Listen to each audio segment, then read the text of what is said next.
सरकार बिकवा रही है तो शराब ठीक है। ये लोग अब बड़े खुश होते हैं कि उसकी कैपेसिटी बहुत है, भाई आधी बोतल पी लेता है फिर सीधी गाड़ी चला लेता है।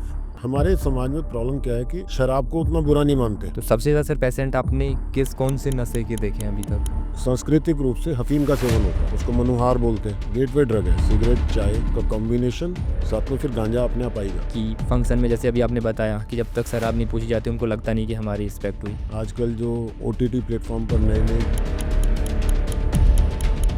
मूवीज आती है या सीरीज आ रही है, वेब सीरीज आ रही है, उनमें भी नशो ग्लोरीफाई किया जाता है। ग्रामीण जो एरिया होते हैं, जो रूरल एरिया होते हैं, बिल्कुल वहाँ पे जो जैसे इलेक्शन हो रहे हैं, जो भी लीडर खड़ा होता है मतलब नशे को बढ़ावा देता है। तो सर आपके हिसाब से जो इंडिया में अभी जो एडिक्शन की जो मेन रूट है वो कहाँ है? हेलो, नमस्ते इंडिया। मैं संदीप यादव, मेरे साथ हैं आज हरीश भूटानी जी, जो कि नव विकल्प संस्थान के ओनर हैं। ये संस्था लोगों को नशा छुड़वाने में उनकी हेल्प करती है। आज हम सर से जानेंगे कि नशे से एडिक्ट लोग होते हैं, उसको नशा छोड़ने के लिए क्या-क्या चैलेंजेस फेस करने पड़ते हैं। इस संस्था के माध्यम से कई हजार लोग अभी तक नशा छोड़ के अपनी ज़िंदगी सँवार चुके हैं। इसी काम के लिए 2016 में सर को राष्ट्रपति जी के द्वारा सम्मानित किया गया था। आइए जानते हैं सर से इनकी जर्नी के बारे में। हेलो, नमस्ते सर। हाँ, नमस्ते। कैसे सर आप? बढ़िया, आप कैसे हैं? जी, बढ़िया सर। सर हमारे दर्शकों को अपने बारे में थोड़ा कुछ बताइए। मेरा नाम हरीश भूटानी है और हमारी एक संस्था है नव विकल्प संस्थान। पिछले 21 सालों से हम लोग जयपुर, राजस्थान में नशा मुक्ति के लिए कार्य कर रहे हैं। उन लोगों को बचाने की कोशिश कर रहे हैं जो नशे से पीड़ित हैं, और कोशिश कर रहे हैं कि और नए आने वाले बच्चे नशे के आदी ना हों। ये कार्य कर रहे हैं। जी, सर ये नव विकल्प संस्थान आपने स्टार्ट किया, तो ये कहाँ से इंस्पायर हो के आपने स्टार्ट किया? तो जैसे मैंने बताया कि हम कोशिश कर रहे हैं कि नए आने वालों को बचाया जाए, हुँ, क्योंकि मैं जब स्टूडेंट लाइफ में था तो मैं भी इसी में ट्रैप हो गया था, ओके। एडिक्शन में। वहाँ से बाहर निकलने में मेरे को बहुत सारे चैलेंजेस फेस करने पड़े। फिर जब मैं खुद इस बीमारी से बाहर निकला तो मुझे लगा कि कुछ ऐसा करना चाहिए जो औरों को मदद मिले। जो जो क्राइसिस, जो जो तकलीफ़ें मैंने मेरे परिवार में देखी, वो और लोग ना देखें। तो ऐसा करके नवविकल्प संस्थान की शुरुआत की हमने 4 मई सन 2004 में, और यहाँ तक का सफ़र हुआ। जी, आपने सर अपनी जो संस्थान स्टार्ट करी, तो आपको कुछ चैलेंज फेस करने पड़े इनिशियल स्टार्ट फेज़ में? हाँ, इनिशियल स्टेज में तो जगह ही नहीं देता था कोई। वो कहते हैं, "क्या आप एडिक्टों का इलाज करोगे तो पागल होते हैं, क्रिमिनल होते हैं।" हुँ। सो हमें बिल्डिंग ही नहीं मिल रही थी कि वो कहाँ पर वो स्टार्ट करें। सबसे बड़ा चैलेंज यही था। दूसरा चैलेंज ये था कि लोग ये मानने को तैयार ही नहीं थे कि नशा छूट भी सकता है। इसका क्या इलाज करोगे? ये तो एक आदत है, एक लत है। उसकी विल पावर मजबूत हो तो वो ठीक हो जाएगा, खुद ही छोड़ सकता है। तो सर अभी आपकी संस्थान में कितने मतलब जो न एडिक्ट वो हैं, पेशेंट हैं, वो कितने हैं अभी इनिशियल फेज़? अभी 50 के करीब ऐसे मरीज दाखिल हैं जो नशे की बीमारी से पीड़ित हैं, और धीरे-धीरे रिकवरी में आ रहे हैं। तो सर एक की जो एडिक्ट पर्सन है उसको रिकवर करने में कितना टाइम लग जाता है on average? Suggested time period जो माना जाता है वो 5-6 महीने का माना जाता है कि इतना समय तो होना चाहिए, किसी भी लत आदत से बाहर निकलने के लिए। जो उसका पर्सनैलिटी डिसऑर्डर है या जो उसकी लाइफ में बुरी आदतें आ गई हैं, उनको दूर करने में, एक डिसिप्लिन मेंटेन करने में, लाइफ चेंजिंग डिसिप्लिन है जो, उसको मेंटेन करने 5-6 महीने समय तो लगता ही है। तो सर आपका जो प्रोसेस होता है लाइक कोई एडिक्ट मतलब पर्सन है आपके पास, आप उसको रिकवर करते हो, तो पूरा जो प्रोसेस होता है वो किस टाइप से होता है? शुरुआती कुछ दिनों तक तो दवाइयाँ चलती हैं। जब कोई व्यक्ति नशा छोड़ता है तो तकलीफ होती है। हर नशे की तकलीफ हर शरीर पर अलग-अलग होती है। किसी के हाथ पैरों में दर्द होती है, किसी को वॉमिटिंग ज़्यादा होती है, किसी को अलग-अलग तकलीफ़ें होती हैं। तो उस फ़ेज़ को बोलते हैं विथड्रॉल फ़ेज़। उसके लिए दवाइयाँ होती हैं, साइकियाट्रिस्ट होते हैं। वो अलग-अलग तरह से जैसी भी उसकी ज़रूरत होती है उस हिसाब से उसको दवाइयाँ देकर उस विथड्रॉल फ़ेज़ से बाहर निकालते हैं। उसके बाद फिर एक वो प्रोग्राम में शामिल होता है, जहाँ दिन एक सेट रूटीन में चलता है। जैसे सुबह उठने के बाद योगा मेडिटेशन होता है, फिर अलग-अलग तरह के सेशंस होते हैं, ग्रुप काउंसलिंग होती है, इंडिविजुअल सेशंस होते हैं, शेयरिंग सेशंस होते हैं। ऐसे करके धीरे-धीरे उन चीज़ों से बाहर आता है, एक रूटीन को फ़ॉलो करता है। हुँ। तो सर ये कितने 2-3 फेज़ होता है आई थिंक? कोई 3 भी फेज़ एडिक्ट होता 3 फेज़ होते हैं, ओके। और सर जो नशा जो एडिक्ट पर्सन है, तो वो नशा छोड़ने के लिए उसकी फैमिली का किस हद तक सपोर्ट होता है? फैमिली का सपोर्ट अभी इन दिनों में देखा जा रहा है कि सिर्फ इतना ही रहता है कि जब वो परेशान हो जाते हैं तो लाके एडमिट करा देते हैं, दाखिल करा देते हैं। उसके बाद से सपोर्ट होना उनका बहुत कम हो गया। वो लोग इस बात को मानने को तैयार ही नहीं है कि ये एक बीमारी है। वो सोचते हैं गलत है, एक आदत है, महीना 2 महीना रह लिया तो बस ठीक है। वो बार-बार उसको एक मौका देते हैं किस बात का कि जल्दी से इलाज अधूरे इलाज में ले जाते हैं। वो फिर से नशा करता है, वो फिर दाखिल कराते हैं, उसका फिर वही गलती दोहराते हैं। उसको महीने 2 महीने में ले जाते हैं। जबकि परिवार को समझना पड़ेगा कि कोई व्यक्ति किसी बीमारी से अगर जूझ रहा है, तो उसको एक मोरल सपोर्ट चाहिए। परिवार को चाहिए कि थोड़ा सख्ती भी करे कि नहीं तुम्हें पूरा इलाज लेना पड़ेगा। यही सपोर्ट चाहिए। तो सर आपका जो संस्थान है अभी, उसमें किस अलग-अलग टाइप के एडिक्ट मतलब पेशेंट्स अभी हैं आपके पास?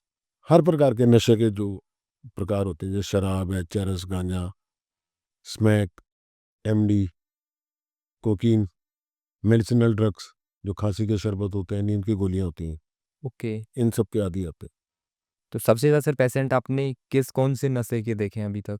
हैं। अल्कोहल, स्मैक और गांजा, ये 3 नशे हैं जिनका प्रचलन ज़्यादा है। ओके, और सर इनके तीनों का जो रिकवरी होता है, तो वो सेम टाइप से होता है या अलग-अलग होता है? शराब जो है व्यक्ति पर असर कर हमारे समाज में प्रॉब्लम क्या है कि शराब को उतना बुरा नहीं मानते। सोचते हैं कि चलो बहुत सारे परिवार आते हैं कि ये हमारे परिवार का व्यक्ति है, बेटा है, भाई है या पति है, ये नशा करता है। किस चीज़ का? तो बोलते हैं सिर्फ शराब पीता है। उनकी नज़र में ये है कि चरस, गांजा या स्मैक कहीं ज़्यादा खराब है। लेकिन हकीकत ये है कि दुनिया के सारे नशे मिलाकर उतना नुकसान, उतनी बर्बादी नहीं करते जितना अकेला शराब करती है। सबसे ज़्यादा क्राइम शराब के नशे में, सबसे ज़्यादा रेप शराब के नशे में, सबसे ज़्यादा मर्डर शराब के नशे में, सबसे ज़्यादा डोमेस्टिक वायलेंस, घरेलू हिंसा शराब के नशे में, सबसे ज़्यादा तलाक का कारण शराब, है ना? सबसे ज़्यादा एक्सीडेंट्स शराब के नशे में। लेकिन लोगों को ये लगता है चूँकि शराब लीगल है, बाज़ार में मिल रही है, ओपन मिल रही है, लाइसेंस मिलते हैं सरकार से, सरकार बिकवा रही है तो शराब ठीक है, बाकी नशे खराब हैं, ऐसा है नहीं। सरकार से बात आई सर, सरकार आपको सपोर्ट कर रही है थ्रू आउट द प्रोसेस में, संस्थान में? ऐसा कोई फाइनेंशियली सपोर्ट तो नहीं है, हुँ। लेकिन हाँ, हम यदि कभी उनके पास जाते हैं तो हमारी बात सुनते हैं। हुँ, हुँ। अमल तो नहीं होता उस पे इतना, इम्प्लीमेंट तो नहीं होता है। लेकिन हाँ, सुनते हैं। अब धीरे-धीरे सरकार भी जाग रही है। अपनी तरफ से सरकार भी पूरी कोशिशें कर रही है, इस बीमारी से लड़ने की। सर मेडिटेशन और मेडिसिन, तो दोनों किस प्रकार के अपना-अपना अलग रोल प्ले करती हैं रिकवरी प्रोसेस में? ये जो नशे की बीमारी है, ये किसी व्यक्ति पर 3 तरह से असर करती है। हुँ। पहला असर जो होता है, वो होता है शारीरिक। जब कोई नशे का आदी हो जाता है और उसको नशा नहीं मिलता, हुँ, हुँ। तो उसका शरीर डिमांड करता है, शरीर में तकलीफ होती है। उसको बोलते हैं फिज़िकल क्रेविंग, शारीरिक भूख, उसको चाहिए और चाहिए और चाहिए और चाहिए। जब कोई व्यक्ति पहली बार नशा करता है, जैसे मान लो शराब पी, तो पहली बार में कोई व्यक्ति 1 बोतल नहीं पी लेता। वो शुरू में थोड़ी-सी पीता है, 1 आध पैक पीता है। धीरे, धीरे, धीरे उसकी क्वांटिटी बढ़ती जाती है, कैपेसिटी बढ़ती जाती है और हमारे समाज में बड़े आश्चर्य की बात है, ये लोग बाग बड़े खुश होते हैं कि उसकी कैपेसिटी बहुत है भई, आधी बोतल पी लेता है फिर सीधी गाड़ी चला लेता है। ये अफ़सोस करने की बात है। जिस व्यक्ति को पहले 1 पैग में या 1 ग्लास में जो फ़ील आता था, जो मज़ा आता था, अब उसके लिए उसको आधी बोतल या 1 बोतल पीनी पड़ रही है। लेकिन हम लोग इसको बड़ा एक बहादुरी वाला काम समझते हैं कि आधी बोतल पी लेता है यार, फिर भी गाड़ी सीधी चला के लाता है। हुँ, ऐसा है नहीं। दूसरा पार्ट आता है इसका मानसिक, मेंटल ऑब्सेशन, है ना? मानसिक खिंचाव। हुँ।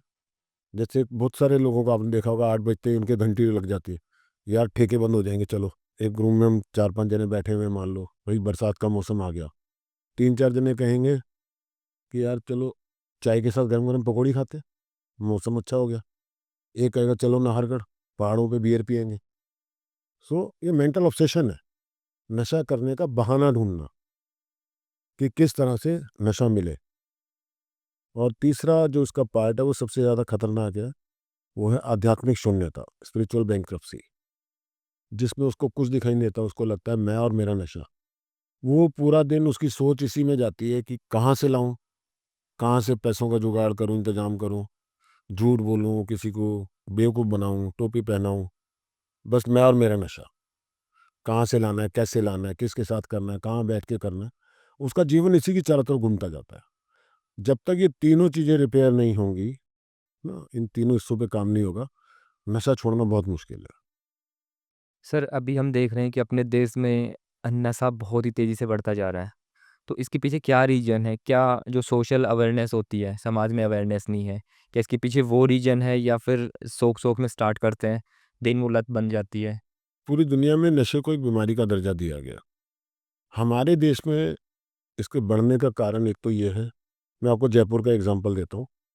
हमारे यहाँ पर गोपालपुरा बाईपास है या मानसरोवर है, जहाँ पर कोचिंग सेंटर बहुत है। हज़ारों, लाखों बच्चा बाहर से आके पढ़ रहा है, गाँव से यहाँ पर आ रहा है। सो उसके ऊपर पेरेंट्स की जो निगरानी है वो ख़त्म हो गई, उसको फ्रीडम मिल गया। दूसरा, जब कोचिंग से बाहर आता है तो इतना स्ट्रेस लेके आता है, उसको मालूम ही नहीं है कि मैं उस स्ट्रेस को कैसे हैंडल करूँ। फिर वो ऐसी संगति में जाता है, चाय की थड़ियों पे बैठने लगता है। वहाँ चाय के साथ सिगरेट शुरू होती है, सिगरेट के साथ-साथ गांजे के सुट्टे लगने शुरू हो जाते हैं। ये एक एंट्री पॉइंट है, गेटवे ड्रग है, सिगरेट, चाय का कॉम्बिनेशन, साथ में फिर गांजा अपने आप आ ही जाता है। ये फैलने का बड़ा कारण है। एक दूसरा कारण ये है कि हमारे परिवार के लोग बहुत खुश हो रहे हैं इस बात से कि हमारा बच्चा बाहर जाके पढ़ रहा है। जैसे जयपुर का बच्चा चेन्नई जा रहा है या बॉम्बे का बच्चा दिल्ली आ रहा है। तो वहाँ पर एक लैंग्वेज प्रॉब्लम आ रही है उन्हें। अपनी बात किससे कैसे कहे, शेयर नहीं कर, अकेलापन। सो शाम होते-होते वो फिर ऐसे लोगों से मिलना शुरू हो जाता है, जो उसको नेगेटिवली मतलब अट्रैक्ट करते हैं। वो नशा लेकर क्लब कल्चर में जाना शुरू हो जाता है। धीरे-धीरे नशे के उसमें डलता ही जाता है, ढलता ही जाता है, ढलता ही जाता है, ये। सो एकल परिवार, पूरी फैमिली होती है, परिवार में रहते थे। संयुक्त अब वो बच्चा संयुक्त परिवारों में, अब बच्चा अकेला रह गया। उसको मालूम ही नहीं है अकेले रहकर मुझे करना क्या है। सो ये बहुत बड़ा कारण है जो हमारे युवा नशे से पीड़ित होते जा रहे हैं। हुँ। तो सर जो नशे से पीड़ित हो रहे हैं, आपको मतलब जो अपनी कम्युनिटी होती है, उसका कितना इम्पोर्टेंट रोल है किसी को मतलब एडिक्ट करने में और एडिक्शन से बाहर निकालने में?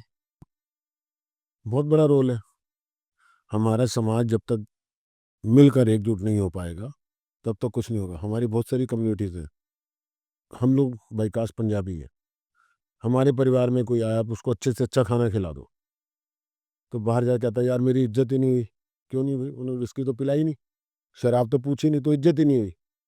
तो शराब को सोशली इतना एक्सेप्ट कर लिया गया है कि अगर आप किसी पार्टी फंक्शन में या घर आए मेहमान को अगर यदि आप शराब की पेशकश ना करो, तो वो समझता है कि मेरी इज़्ज़त ही नहीं हुई है। सो कम्युनिटी को जागना पड़ेगा। राजस्थान में बहुत सारी कम्युनिटी ऐसी हैं, जहाँ सांस्कृतिक रूप से अफ़ीम का सेवन होता है। उसको मनुहार बोलते हैं, जो कि जागना पड़ेगा। इस चीज़ को बंद करना पड़ेगा। ये है। तो सर ऐसा नहीं लगता कि अपना जो समाज है, जो सोसाइटी है, वो नशे को थोड़ा ज़्यादा ग्लोरीफाई कर रहा है? कि फंक्शन में जैसे अभी आपने बताया कि जब तक शराब नहीं पूछी जाती उनको लगता नहीं कि हमारी रिस्पेक्ट हुई। तो वो एक नशे को ग्लोरीफाई करना नहीं हो गया कि समाज ग्लोरीफाई कर रहा है नशे को? हाँ, बच्चा बचपन से अपने आस-पास के माहौल में देख रहा है कि नशे का प्रचलन बहुत ज़्यादा है। हुँ। पिक्चरों का एक बहुत बड़ा रोल है। आजकल जो ओटीटी प्लेटफ़ॉर्म पर नई-नई मूवीज़ आती है या सीरीज़ आ रही हैं, वेब सीरीज़ आ रही हैं, उनमें भी नशे को ग्लोरीफाई किया जाता है। दिखाया जाता है कि बिना नशे के तो कोई इवेंट, कोई हँसी, खुशी का माहौल पूरा हो ही नहीं पाता। सो नशा ज़रूरी है। तो बच्चा जो छोटा मन होता है, बाल मन होता है, वो उसकी तरफ जल्दी से अट्रैक्ट हो जाता है। उसको लगता है बहुत अच्छी चीज़ है। तो सर आपको इतना टाइम हो गया लाइक संस्था चलाते हुए आपकी, तो आपके एक्सपीरियंस के हिसाब से कोई भी जो एडिक्ट मतलब पर्सन आता है, तो आपको क्या लगता है कि उसकी जो एडिक्ट की जो रूट है, नशे की रूट, वो बेसिक मतलब ऑन एवरेज कहाँ से दिखती है आपको? उसका माहौल एक बहुत बड़ा कारण होता है। आस-पास के माहौल में वो जो वो देखता है, हुँ, हुँ। उससे सीखता है। फिर एक क्यूरियोसिटी होती है, पीयर प्रेशर होता है। उसको लगता है एक बार ट्राई करके देखें, ये क्या चीज़ है। कई बार होता है बच्चों को लगता है कि बड़े जैसा बनना है वो छोटा, लेकिन उसको लगता है कि मैं बड़ों में स्वीकार किया जाऊँ। तो उस वजह से वो नशे का सेवन शुरू करता है। ये कुछ कारण है। सर आपको नहीं लगता सर अपने देश में इंडिया में जो एडिक्ट पर्सन है नशे के लिए, तो उनकी जो रिकवरी सेंटर है, जैसे अभी आपने नवविकल्प संस्थान खोल रखे हैं, तो ऐसे सेंटर और होने चाहिए। बिल्कुल होने चाहिए, लेकिन ऐसे सेंटरों का होना तो चाहिए उन लोगों के इलाज के लिए, लेकिन मेरा ये मानना है कि उससे ज़्यादा हमें अवेयरनेस पे ध्यान देना पड़ेगा कि नए मरीज आए ही नहीं, नए युवा उस नशे के जाल में फंसे ही नहीं, उस पर ज़्यादा ध्यान देना चाहिए, मेरा मानना ये है। बट सर ये भी है, जैसे अभी कोई एक पर्सन नशा कर रहा है, तो वो अपने साथ 4 लोगों को और नशे के अंदर लेके आएगा, क्योंकि वो उसी कम्युनिटी में वो करेगा कि ठीक है आप कीजिए, कोई वो नहीं हो रहा। तो आपको नहीं लगता कि गवर्नमेंट को भी इस पे थोड़ा सा ज़्यादा मतलब सख्ती से फैसला लेना चाहिए या सपोर्ट करना चाहिए अपने सरकार अपने संस्थान अपने को? लेवल पर पॉलिसीज बनाती है, बजट में प्रावधान भी करती है, लेकिन जो इम्प्लीमेंट करने वाले लोग हैं उनको इस चीज़ का अनुभव नहीं है ना? वो किसी अनुभवी व्यक्ति को टीम में शामिल करें, कैसे इम्प्लीमेंट करना है, कैसे अवेयरनेस करनी है, उस चीज़ का ही बड़ा अभाव है, एक तालमेल नहीं है। जो इस फील्ड में काम कर रहे हैं उनमें और सरकार के बीच में एक जो ब्रिजिंग द गैप है, जो गैप है, उसको पूरा करने की ज़रूरत है। सर सरकार का जहाँ तक था, अभी हम देखते हैं कि जो ग्रामीण जो एरिया होते हैं, जो रूरल एरिया होते हैं बिल्कुल, वहाँ पे जो जैसे इलेक्शन हो रहे हैं, तो वहाँ पे जो जो भी इलेक्शन मतलब जो भी लीडर खड़ा होता है, वो ही सब मतलब नशे को बढ़ावा देता है। वो शराब बंटवाना हो गया, ये सब चीज़ें हो गई। तो वो अवेयरनेस वाला तो वो नहीं हुआ गवर्नमेंट की ओर से। इलेक्शन के दिनों में नशा इसलिए करवाया जाता है कि वो उसके फ़ेवर में जाके वोट दे। इसका सरकार से कुछ लेना-देना नहीं है। इलेक्शन तो आप और मैं भी लड़ रहे हैं, सरकार थोड़ी ना लड़ रही है। हम अपने-अपने क्षेत्रों में जाके नशा बाँट रहे हैं या पैसे दे रहे हैं नशा करने के लिए, वो एक अलग चीज़ है। सरकार कोशिश कर रही है लेकिन और ज़्यादा करनी चाहिए। सर क्या-क्या मतलब सरकार ऐसे कौन-कौन से कुछ स्टेप उठा सकती है, जिससे आने वाले टाइम में एक तो अवेयरनेस बढ़ जाए नशे को लेके? एक जैसे आपने जो संस्थान खोल रखे हैं, ऐसी कुछ और संस्थान ओपन हो, उनको भी सपोर्ट मिले? सबसे पहले तो सरकार को नियमित रूप से स्कूलों में, कॉलेजों में नशे के प्रति जागरूकता के लिए कंपल्सरी कर देना चाहिए कि सप्ताह में एक बार ये सेशंस होंगे ही होंगे। हर बच्चे को उसको उसमें शामिल होना ही होना है। 6 क्लास से ऊपर, छठी से लेकर 12वीं तक हर बच्चे को उसमें शामिल होना ही होना है। ये करना बहुत ज़रूरी है, नहीं तो आने वाले समय में बहुत दिक्कत होने वाली है हमें। तो सर अभी जैसे हमारे जो दर्शक देख रहे हैं आपको, तो बहुत सारे ऐसे लोग होंगे जो नशे से एडिक्ट होंगे, जो खुल के एक्सेप्ट नहीं कर पा रहे होंगे इन चीज़ों को। तो अगर वो नशे से एडिक्ट हैं, तो आप उनको क्या एडवाइस देना चाहोगे इनिशियल फेज़ पे कि वो कैसे रिकवर कर सकते हैं? मेरा आप सबको यही कहना है कि आप मदद माँगे। हमारे समाज में भी ये भी दिक्कत है कि परिवारों को या उस व्यक्ति विशेष को जो नशे से पीड़ित है, उसको मालूम ही नहीं मुझे कहाँ संपर्क करना है। धीरे-धीरे सरकार कोशिश कर रही है, एक हेल्पलाइन नंबर भी ला रहे हैं, है ना? जैसे अभी नारकोटिक्स कंट्रोल ब्यूरो ने एक नंबर जारी किया है, 1933। आप उससे फ़ोन करके मदद माँग सकते हैं, यदि आप इस नशे की बीमारी से पीड़ित है ना? परिवार भी कर सकते हैं, लेकिन ये शर्म उतारनी पड़ेगी। हमारे समाज में भी एक सोशल स्टिग्मा है, नशा करने को उतना बुरा नहीं माना जा रहा है, नशा छोड़ने के लिए किसी भी नशा मुक्ति संस्था में जाने को ज़्यादा बुरा माना जा रहा है, कि यार वो तो नशा मुक्ति केंद्र में एडमिट है। वो एक झिझक है, इसको तोड़ना पड़ेगा। तो सर कुछ ऐसी एडवाइस, जैसे कोई पर्सन है जो झिझक रहा है मतलब खुल के एक्सेप्ट करने से कि वो मतलब नशे से एडिक्ट है, और उसको रिकवर करना है, उसको उस नशे से बाहर निकलना है, बट वो निकल नहीं पा रहा। तो उसको कैसी मतलब कुछ ऐसी 3-4 बातें जो वो कर सकता है? वो पहले जाए अपने माता-पिता को या अपने टीचर्स को या ऐसे दोस्तों को जो नशे का सेवन नहीं करते हैं, है ना? या रिश्तेदारी में कोई भाई, मामा, चाचा, जिनसे उसके अच्छे संबंध हैं, उनको जाके अपनी समस्या बताएँ, मदद माँगे कि मैं इस चीज़ से निकलना चाहता हूँ।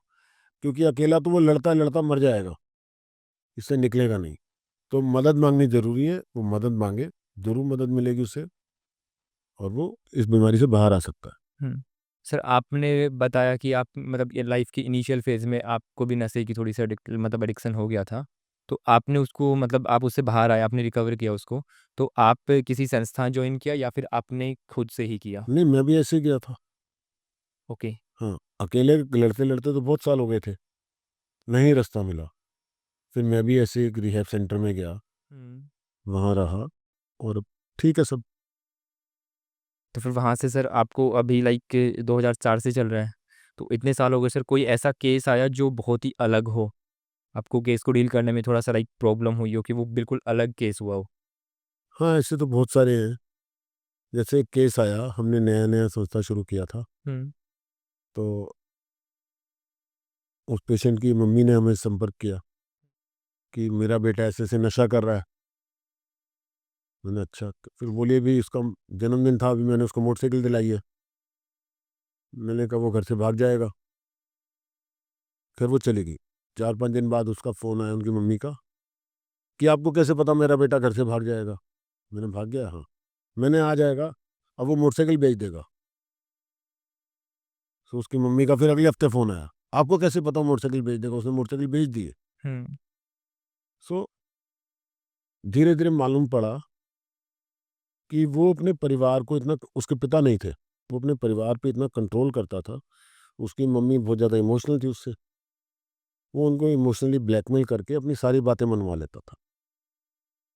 फिर जब वो आया इलाज के दौरान, सो इस बात को मानने को तैयार ही नहीं था। ना उसकी मम्मी मानने को तैयार थी ना। कभी कभी करता है, कुछ कुछ करता है। बहुत सारे परिवार ऐसा करते हैं कि मिनिमाइज करते हैं समस्या को। ऐसे वो पेशेंट था, मिनिमाइज करता था, लेकिन धीरे धीरे धीरे धीरे धीरे उस पर बहुत मेहनत करनी पड़ी हमें। उसको उसके क्राइसिस बताने पड़े, देख तेरी नशे की वजह से तेरा, तेरे परिवार का क्या क्या नुकसान हो रहा है, क्या क्या बर्बादी हो रही है ना। करते करते करते वो हमारे पास 8-9 महीने रहा, और अब बिल्कुल ठीक है। उसको भी 18 साल हो गए हैं ओके। नशा छोड़े हुए, ठीक है। तो सर अभी तक आपने 2004 से अभी तक कितने लोगों को नशे एडिक्शन से रिकवरी करवाई होगी? हमारी संस्था में अब तक 4,000 से ज़्यादा ऐसे व्यक्ति आ चुके हैं जो नशे से पीड़ित थे, हम्म। और उनका सफलतापूर्वक इलाज किया गया। तो सर ऐसा भी होता है कि जैसे किसी ने मतलब संस्था ज्वाइन किया, नशे की रिकवरी का पूरा प्रोसेस कंप्लीट किया, और क्या ऐसा हो सकता है कि वो आने वाले टाइम में फिर से नशा करने लग जाए? हाँ, बहुत संभव है। हर बीमारी में बोला जाता है आपको कि आपको कुछ सावधानियां बरतनी है। ऐसे इस बीमारी में भी जब इलाज के दौरान बताया जाता है कि अब आप घर जा रहे हैं तो आपको कुछ सावधानियां बरतनी है ना। यदि वो सावधानियां नहीं बरतता तो रिलैप्स होने के चांसेस पूरे पूरे। एडिक्शन जो है, ये हाईली रिलैप्स प्रोन डिजीज है। इसमें रिलैप्स की संभावना बहुत ज़्यादा है। लेकिन यदि आप उन सावधानियों को पालना करते रहते हैं तो बचे रहते हैं। तो सर अभी जैसे आपकी संस्था में जो मतलब पेशेंट हैं जो मतलब एडिक्ट है नशे के, तो उनका जो डेली रूटीन होता है वो किस हिसाब से होता है? सुबह 6 बजे उठते हैं, हम्म। उसके बाद योगा मेडिटेशन चालू होता है। योगा मेडिटेशन के बाद नाश्ता होता है, उसके बाद ग्रुप सेशंस होते हैं। हम्म। जैसे आज का विचार, आज आपको किस बात पर मेडिटेट करना है ना। फिर राइटिंग सेशन होता है, आप अपने बारे में लिखते हैं, जीवन कैसे शुरू हुआ। इसमें लाइफ को देखा जाए तो उसके 3 हिस्से होते हैं। पहला हिस्सा, नशे के बिना लाइफ कैसी थी। जिस दिन आपका जन्म हुआ, पहले दिन नशा किया, जन्म से लेकर जिस दिन नशा किया, वो पहला फेस है। जिस दिन नशा किया, करना शुरू किया, और जिस दिन इलाज के लिए आए, उस बीच का समय, कहाँ से शुरू किया और अंत कहाँ पहुँचते पहुँचते कितने क्राइसिस फेस किया आपने। लाइफ कहाँ से कहाँ आ गई। क्या उसके लिए आपको कुछ क्राइम भी करना पड़ा, अपनों को, परिवार वालों को दुख पहुंचाना पड़ा, चोट पहुंचानी पड़ी, चोरी करनी पड़ी, झूठ बोलना पड़ा। और अब नशे के बाद, नशा करने के बाद जब आप इलाज में आए, तो उसके बाद का फेज, यहाँ पर आकर आप में क्या क्या चेंज महसूस कर रहे हैं आप, शारीरिक रूप से, मानसिक रूप से, आप कैसा लग रहा है, ये है। तो ये सेशंस होते हैं अलग अलग। तो सर ये फर्स्ट डे से लास्ट डे जब तक रिकवर की जो लास्ट वो स्टेप होती है तब तक सेम ही रहता है या चेंजेस आते हैं इनमें? नहीं, चेंजेस आते हैं, स्टेजेस होती हैं अलग अलग। हम्म। फिर उसको धीरे धीरे जिम्मेदारियां दी जाती हैं। धीरे धीरे उसको बाहर भी भेजा जाता है, मार्केट भेजा जाता है। वो मार्केट जाके सामान लेके आता है ना। शुरू में किसी स्टाफ के साथ जाता है।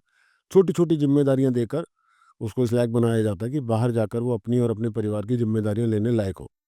तो सर जो नशे से सर जो एडिक्ट पर्सन होता है वो हमने देखा है कि वो किसी भी हद तक जा सकता है नशे के लिए।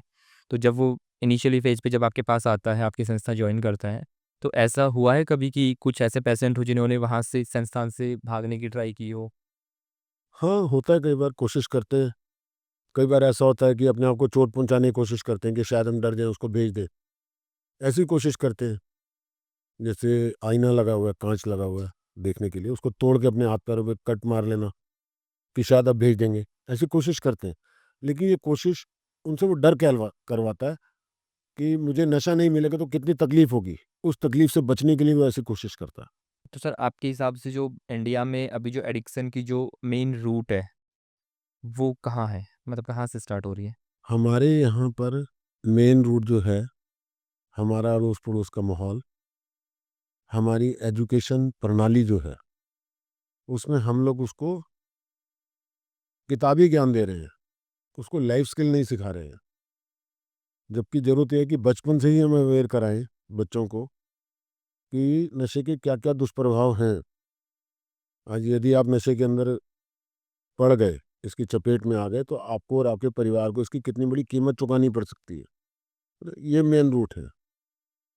पुराने ज़माने में यदि संयुक्त परिवार में रहते, दादा-दादी, नाना-नानी, ये सब ध्यान रखते थे बच्चे का, उसको बहुत सारी मोरल स्टोरी सुनाते थे, कहानियाँ सुनाते थे। आज उन सबका अभाव है, ये नहीं हो पा रहा। हुँ, बच्चा अपने आप को बहुत अकेला महसूस कर रहा है। उस अकेलेपन से निकलने के लिए कुछ दोस्तों के साथ जाता है, फिर अधिकांशतः बच्चे नेगेटिव माहौल की तरफ चले जाते हैं, जो एक बहुत बड़ा कारण है। सर अभी आपने अवेयरनेस की बात करी है ना, तो अवेयरनेस ऐसा नहीं अवेयरनेस नहीं है, कुछ हद तक चीज़ें मतलब अवेयरनेस है। जैसे अभी सिगरेट हो गया या कोई भी नशे की चीज़ लेते हैं तो उसपे क्लियर लिखा हुआ आता है कि तंबाकू या जो भी चीज़ें हैं वो मतलब कैंसर का कारण हो सकती है और सब कुछ लिखा हुआ है। स्टिल लोग उस चीज़ को अवॉइड करके रेगुलर यूज़ कर रहे हैं। तो आपके हिसाब से ऐसी क्या अवेयरनेस हमें समाज में फैलानी चाहिए जिससे वो सक्सेसफुल इम्प्लीमेंट हो सके? कोई भी व्यक्ति जब किसी भी चीज़ का सेवन करता है, जैसे मान लो कार एक्सीडेंट हुआ, तो जिसका एक्सीडेंट हुआ उसको तो चोट लग गई, लेकिन जो देखता है वो सोचता है यार ये पागल है, ये गलत ढंग से चला रहा था, मैं अच्छे से ड्राइव करूँगा, मेरे साथ ऐसा नहीं होगा। सो ऐसे सिगरेट पीने वाला है या शराब पीने वाला है, उसको ये लगता है ये मैसेज किसी और के लिए है, मेरे साथ ऐसा नहीं होगा, मैं तो बड़े कंट्रोल से करूँगा, है ना? मुझे तकलीफ नहीं होगी। हर एक को लगता है कि ये सब मेरे साथ नहीं होगा, I can manage, I can handle.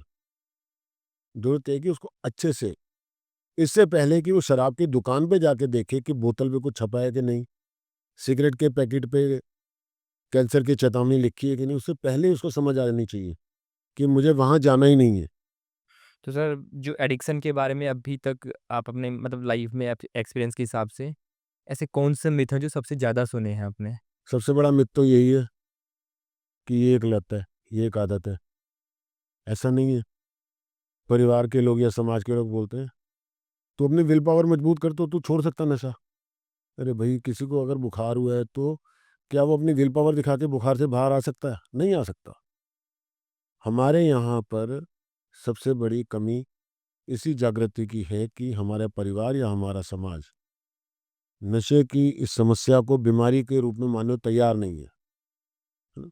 हमारे यहाँ अभी भी ऐसा होता है, परिवार किसी व्यक्ति को दाखिल कराता है, थोड़े दिन बाद ये आ जाता है, हम कहाँ लेके जा रहे हैं?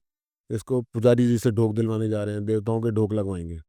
अरे देवता थोड़ी ना नशा करा रहा था उसको, उसको इलाज की ज़रूरत है, उसको समझ आना चाहिए। ये एक बहुत बड़ा मिथ है, तो बीमारी के रूप में इसको स्वीकार करना एक बहुत बड़ी ज़रूरत है हमारे समाज की। तो सर ये इनिशियल फेज़ पे जैसे हमने भी मतलब स्कूल कॉलेज के बहुत सारे दोस्त हैं जो इनिशियल फेज़ में लाइक सिगरेट से स्टार्ट करते हैं या किसी भी चीज़ से। इनिशियल फेज़ में वो मतलब ग्लोरीफाई के लिए पी रहे हैं कि ठीक है हमें सिगरेट वो करनी है। देन उसके बाद एक पॉइंट ऐसा आता है कि उनको लत लग जाती है। उसके बाद वो छोड़ना चाहते हैं बट छोड़ नहीं पाते। तो ऐसे लोगों को क्या करना चाहिए? आप सिगरेट को बड़ा छोटी-सी चीज़ समझ रहे हैं। मेरा मानना ये है कि इस दुनिया में सबसे ज़्यादा एडिक्टिव जो है वो सिगरेट ही है। अगर मान लो 100 बच्चों ने सिगरेट पीनी शुरू की पहली बार, तो उसमें से 90% से ज़्यादा बच्चे लाइफ लॉन्ग सिगरेट का सेवन करते हैं। 100 बच्चों ने शराब का सेवन शुरू किया एक साथ, सो उसमें से 40% के करीब शराब का सेवन करते रहते हैं। सो सिगरेट को छोटा मानना सही नहीं होगा, वो गेटवे ड्रग है। वो धीरे, धीरे, धीरे, धीरे आगे बढ़ाता जाता है। तो सर अभी हम एडिक्शन की बात कर रहे थे, तो बहुत सारे लोगों को इसके भी मतलब एडिक्शन का भी वो इतना है नहीं नॉलेज। तो एडिक्शन क्या है बेसिकली? एडिक्शन अलग अलग चीज़ों का हो सकता है, लेकिन आप जिस संदर्भ में बात कर रहे हैं, हम लोग बात करें नशीले पदार्थों के बारे में, कि लोग क्यों उसका सेवन कर रहे हैं, क्या कर रहे हैं, एडिक्शन है क्या। जब चाह कर भी आदमी उस चीज़ को रोक नहीं पा रहा, उसके सेवन को लगातार किए जा रहा, वो एडिक्शन की पहली निशानी है। उसके अंदर इस चीज़ की क्षमता का धीरे धीरे कम होते जाना कि वो अपने नशे को रोक पाए। उसको दिख रहा है कि मेरा काम धंधा खराब हो रहा है, मेरी शरीर खराब हो रहा है, समाज में इज्जत जा रही है, परिवार में रिश्ते खत्म हो रहे हैं। ये सब जानने के बाद भी यदि कोई व्यक्ति अपने आप को नशा करने से नहीं रोक पा रहा है, तो इस चीज़ को माना जाना चाहिए कि वो नशे से पीड़ित हो चुका है, बीमारी से ग्रस्त हो चुका है, एडिक्शन में ट्रैप हो चुका है, फँस गया है। जहाँ से निकलने के लिए उसको मदद की ज़रूरत है। तो आपको क्या लगता है सर, जो मदद है वो इनिशियल फेज़ से, जैसे स्कूल हो गए, कॉलेज हो गए या फिर कम्युनिटी हो गई, तो ये अपने-अपने लेवल पे कैसे कंट्रीब्यूट कर सकते हैं कि ये जो नशा वाला जो चीज़ें हैं, उससे रिकवर कर पाएँ लोगों? शुरुआत में तो मैं आपको बताऊँ, हमारे ज़माने में बचपन में परिवार में महाभारत, रामायण, गीता, गुरु ग्रंथ साहिब, इन सब में लिखी कहानियाँ, किस्से दोहराए जाते थे, हमें सुनाए जाते थे। आज के परिवारों में ये सब नहीं है। सो बच्चों को जो मोरल वैल्यूज़ बचपन में ही डेवलप होनी चाहिए, छोटेपन की एज में ही, वो डेवलप नहीं हो पा रही है। धीरे, धीरे, धीरे परिवार से शुरू करके स्कूल के लेवल पे ले जाएँ। स्कूलों में बहुत ज़रूरी है, मैंने आपको बताया कि सप्ताह में कम से कम 1 सेशन तो होना चाहिए। ना? एक ऐसा हेल्पलाइन नंबर होना चाहिए हर स्कूल में। एक व्यक्ति विशेष, कोई टीचर, कोई काउंसलर ऐसा अपॉइंट होना चाहिए कि यदि किसी बच्चे को कोई ऐसी समस्या आ रही है, तो वो वहाँ संपर्क करे कि मैं वहाँ फँस रहा हूँ। मदद की पुकार दुर्घटना से पहले ही कर पाए। दुर्घटना के बाद तो इलाज ही होना है। सो कोई ऐसी जगह होनी चाहिए, कोई ऐसा व्यक्ति होना चाहिए जहाँ पर वो संपर्क करें अपनी समस्या के बारे में। ये होना ज़रूरी है। सोचो, जो एडिक्शन से रिकवर के लिए अलग-अलग प्रोग्राम्स होते हैं, तो आप उनके बारे में हमारे दर्शकों को कुछ बताओगे कैसे-कैसे प्रोग्राम्स? जैसे हमारा केंद्र है, पूरी दुनिया भर में एक 12 कदमों का प्रोग्राम है, उसको प्रैक्टिस कराया जाता है। जब आप नशा छोड़ के बाहर आते हैं, तब भी हम ये सलाह देते हैं कि आप उस प्रोग्राम से जुड़े रहें। वो ऑनलाइन भी है, फिज़िकल भी है, ऐसी मीटिंग्स होती है, वहाँ जाएँ। ऐसे व्यक्ति इकट्ठा होते हैं जो पहले नशे से पीड़ित थे और अब नशा नहीं कर रहे। वो लोग डेली या हफ्ते में 1 बार 2 बार मिलते हैं, अपनी-अपनी बात शेयर करते हैं। वो एक बहुत बड़ा सपोर्ट सिस्टम है, नशे से बचे रहने का। तो सर, जो अभी हमारी पॉलिसीज़ हैं, जो नशे से बचने के लिए, नशे के लिए जो पॉलिसीज़ हैं, तो आपको क्या लगता है कि उन पे और थोड़ा-सा काम होना चाहिए? नहीं, अभी राजस्थान सरकार अच्छा कार्य कर रही है। अभी 10 नए नशा मुक्ति केंद्र शुरू किए गए हैं पूरे राजस्थान में। अभी नई किरण नाम से एक प्रोग्राम शुरू किया राजस्थान सरकार ने, जो हमारे राज्य के विभिन्न कॉलेजों में चलाया जाएगा अवेयरनेस के ज़रिए, है ना? छात्रों में जागरूकता लाई जाएगी। ये प्रोग्राम शुरू किए हैं अभी सरकार ने। तो सर, आप, कोई व्यक्ति है जो मतलब नशे से एडिक्ट है या फिर उसके लव वन्स हैं कोई जो नशे से एडिक्ट हैं, तो उनको क्या एडवाइस करना चाहोगे? मदद लें, आप किसी काउंसलर के पास जाएँ, डॉक्टर के पास जाएँ, ऐसी संस्था जो नशा मुक्ति क्षेत्र में कार्य कर रही है, वहाँ जाकर संपर्क करें। मदद तो लेनी पड़ेगी, आप मदद लें। सर, बिना मदद के, जैसे कोई इनिशियल फ़ेज़ पे है, तो वहाँ से ऐसा हो सकता है कि बिना मदद के उससे भी निकल पाए वो नशे से, एडिक्शन से? जैसे इनिशियल फ़ेज़ में किसी को एडिक्ट हुआ ही है, हाँ, तो वो उसको कंट्रोल कर तो सकता है बिना मदद के उसको अपनी? रास्ता तो मालूम पड़े कि कैसे कंट्रोल करना है मैंने, बचना कैसे है। सो उसके लिए मदद तो लगेगी। वो जाए, मदद माँगे, तरीका सीखे। उसमें काउंसलर मदद कर सकते हैं, साइकोलॉजिस्ट मदद कर सकते हैं, साइकियाट्रिस्ट मदद कर सकते हैं, टीचर मदद कर सकते हैं, पेरेंट्स मदद कर सकते हैं, परिवार में और जो बड़े लोग हैं वो मदद कर सकते हैं। वो कहीं से मदद तो माँगनी पड़ेगी यार। जी, तो आपके अकॉर्डिंग सर उसको सबसे पहले एक्सेप्ट करना पड़ेगा कि मैं एडिक्ट हो चुका हूँ। हाँ, पहले तो समस्या माने ना। मैं समस्या मानूँगा, डॉक्टर को बताऊँगा कि मेरे को चोट लगी है, मैं दिखाऊँगा तभी डॉक्टर इलाज करेगा। मैं बताऊँगा मुझे खाँसी हो रही है तभी डॉक्टर दवाई देगा। तो मुझे पहले समस्या को स्वीकार तो करना पड़ेगा। जब मैं समस्या को स्वीकार करता हूँ तो वो रास्ता खुलता है मदद की तरफ हाथ बढ़ाने का। मदद माँगने के लिए ये एक सबसे अच्छा तरीका है। मैं आपके माध्यम से सभी दर्शकों को जानकारी देना चाहता हूँ कि हमारे देश में, हमारे राज्य में और पूरी दुनिया में 26 जून अंतर्राष्ट्रीय नशा विरोधी दिवस के रूप में हर वर्ष मनाया जाता है।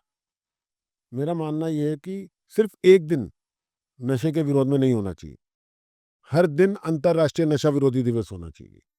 आप हर दिन को नशा विरोधी दिवस मानकर चले, हर दिन अपने आप से कमिटमेंट करें, वादा करें कि आज का दिन मैं नशा नहीं करना, कोई भी किसी भी प्रकार का। ये बच्चे रहने का बहुत अच्छा तरीका है। अब प्रचलन में आ गया है कि साल में एक दिन हम मनाते हैं मदर्स डे। माँ का तो सारे ही दिन होते हैं, माँ का कोई एक दिन नहीं होता। सो ऐसे साल के 365 दिन नशा विरोधी दिवस होने चाहिए।